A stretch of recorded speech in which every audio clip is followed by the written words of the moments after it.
Addition reaction, next topic. Addition reaction क्या होता है? As the name indicate, addition, कुछ ऐड हो रहा है ना, एडिशन, कुछ तो ऐड हो रहा है। यहाँ पे थॉमस अल्वा एडिशन मत सोचना, वो दूसरा एडिशन था, ये दूसरा एडिशन है। तो यहाँ पर ऐड हो रहा है।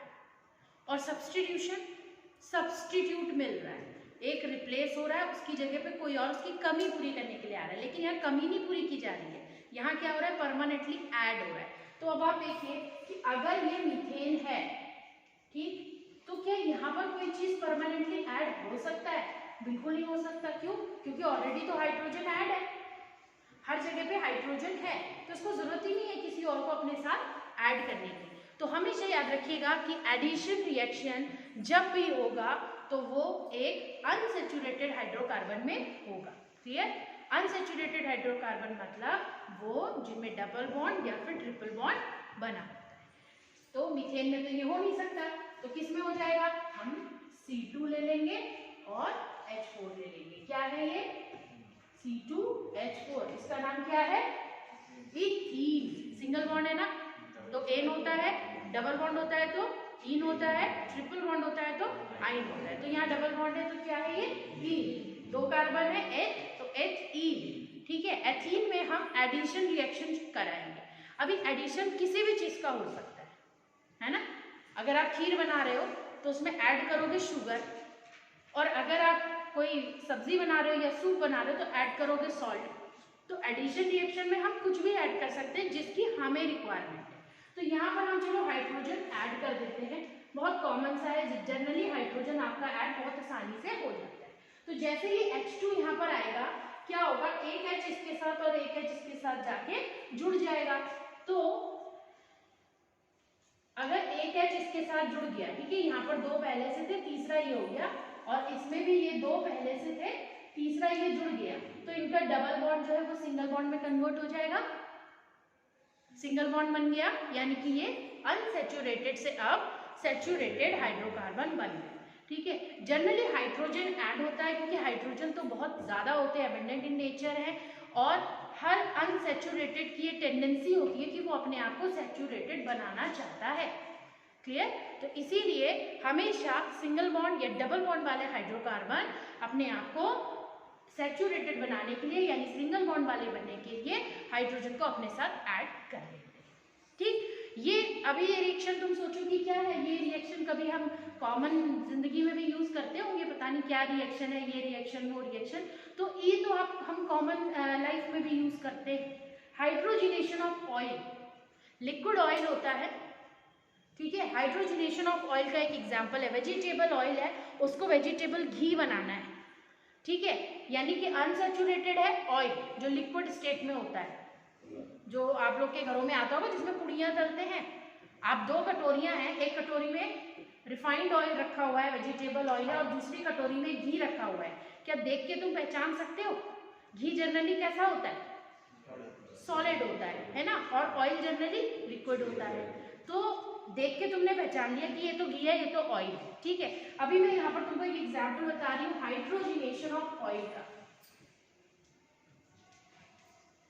हाइड्रोजिनेशन ऑफ ऑयल, इस हाइड्रोजिनेशन में हम क्या करेंगे, जो लिक्विड स्टेट का ऑयल है उसको हम लोग सॉलिड स्टेट के घी में कन्वर्ट करेंगे। अभी ये वो वाला घी नहीं होगा जो घरों में बनाया जाता है।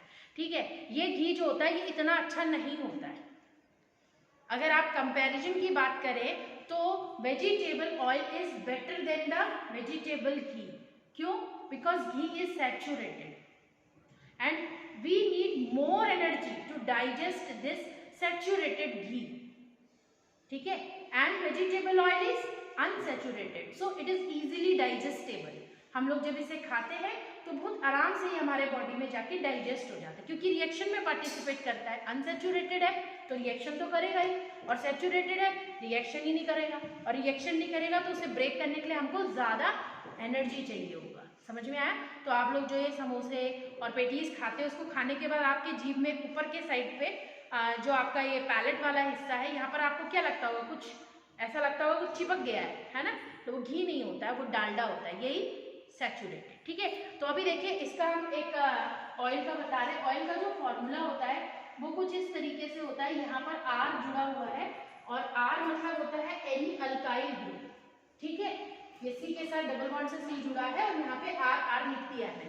R क्या होता है? R होता है कोई भी अल्काइल ग्रुप। अल्काइल ग्रुप क्या है कि जैसे ये आपका मीथेन है CH4, ठीक, और अगर इस CH4 में से हम एक H को हटा दें, गायब कर दें, तो इस C का एक बॉन्ड फ्री है कहीं भी जुड़ने के लिए, तो ये अभी मिथाइल ग्रुप बन गया है, ठीक है। अल्काइल ग्रुप इसको बोला जाता है और इसको रिप्रेजेंट किया जाता है कैपिटल R से, ओके।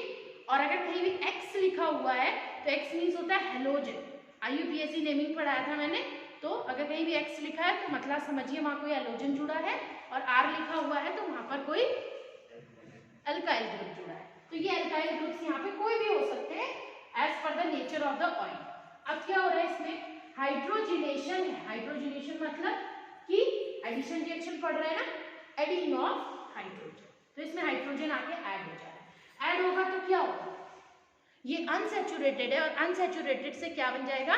सैचुरेटेड बन जाएगा। कैसे बन जाएगा कि भैया ये CC था और यहाँ पर 2 R लगे हुए थे, 2 R लग गए, ठीक, और एक बॉन्ड जो है उसमें आके हाइड्रोजन जुड़ गया और बीच का एक बॉन्ड दोनों ने आपस में शेयर कर लिया, तो ये सैचुरेटेड बन गया ना। ये कैसा था? अनसैचुरेटेड। और क्योंकि एडिंग ऑफ हाइड्रोजन हुआ है इसलिए हम इसको बोल रहे हैं हाइड्रोजिनेशन। क्लियर? तो ये रिएक्शन जो है ये यूज करी जाती है जब भी हम एक वेजिटेबल ऑयल को वेजिटेबल घी में कन्वर्ट करते हैं, या फिर हम लोग सोप वगैरह बनाते हैं ना, तो उस समय पे भी हाइड्रोजिनेशन वाला रिएक्शन काम में आता है। अब एक क्वेश्चन जो आपके बोर्ड में बहुत ज्यादा पूछा जाता है कि अभी मैंने आपसे बोला एक कटोरी में ऑयल है और एक कटोरी में घी है, आपने देख के आराम से पहचान लिया। क्लियर? घी गर्म कर रखा है, मेल्ट है, और ऑयल भी मेल्ट है और आप देख रहे हो, ठीक है। और मैंने आपसे बोला ये बताइए कि इसमें से सैचुरेटेड कौन सा है और अनसैचुरेटेड कौन सा है। तो आप क्या करोगे? आप ब्रोमीन वाटर टेस्ट करो। क्लियर? ब्रोमीन वाटर जो है वो किस तरीके का होता है? ब्राउन कलर का एक लिक्विड होता है, ठीक है। अभी क्या होता है कि रिएक्शन में पार्टिसिपेट कौन करता है? सैचुरेटेड या अनसैचुरेटेड? अनसैचुरेटेड, ठीक है। तो अगर ब्रोमीन वाटर आपने जो भी आपको सैंपल दिया है उसको टेस्ट ट्यूब में लीजिए, उसमें थोड़ा सा ब्रोमीन वाटर डाल दीजिए। ब्रोमीन वाटर का कलर क्या बताया मैंने? स्लाइटली ब्राउनिश, ठीक है। अगर वो कलर डिसअपेयर हो रहा है तो इसका मतलब रिएक्शन हुआ है, और रिएक्शन हुआ है तो किसने किया है? अनसैचुरेटेड। तो आप आसानी से पहचान जाएंगे कि जो भी लिक्विड आपको दिया हुआ है वो कैसा है? अनसैचुरेटेड। क्लियर? तो अगर ये टेस्ट आता है, कंफर्मेटरी टेस्ट है सैचुरेटेड और अनसैचुरेटेड हाइड्रोकार्बन का, तो आप लोग आसानी से कर सकते हैं यूजिंग द ब्रोमीन वाटर। तो इसे ब्रोमीन वाटर टेस्ट भी बोला जाता है। क्लियर? ठीक है, थैंक यू। फिर अगर कुछ और पूछना हो या कोई डाउट हो तो तुम लोग पूछ सकते हो।